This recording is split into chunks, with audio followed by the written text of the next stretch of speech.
You know what the best part about new technology is? Realizing you didn't know how much you needed it. This innovative new tech just makes sense. It's the Nissan Virtual Key. So if you forget this at home, you can use this instead.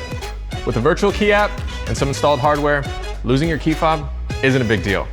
I'm gonna show you how to do the basics and give you a couple other useful tips to help you out. To get started, a virtual key device is installed where you won't even notice it. It's what your compatible smartphone communicates with. The app is available in the 2 main app stores. Search Nissan Virtual Key and download it. The app home screen is easy to understand. If you have more than one Nissan, or if someone shared their virtual key with you, you'll see it here. Tap to lock or unlock the doors.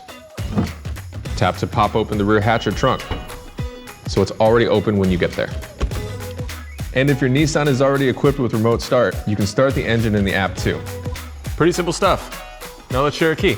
Choose someone from your contact list and add them as a new user. You can share with up to 7 compatible smart devices. And when you share access, you're always in control. Say your kid forgets something in the car. With Virtual Key Access, they can grab their goods and lock it back up. You can limit or revoke access, create schedules, set expiration times, check usage history, and enable engine start. Man, this thing does a lot. If you have a compatible smartwatch with cell service, you can even use that for some of the basics. That's the lowdown on your Nissan Virtual Key. Keep watching more accessory how-tos to get the most out of your genuine Nissan accessories. Get that clean look and custom fit from Nissan for your Nissan.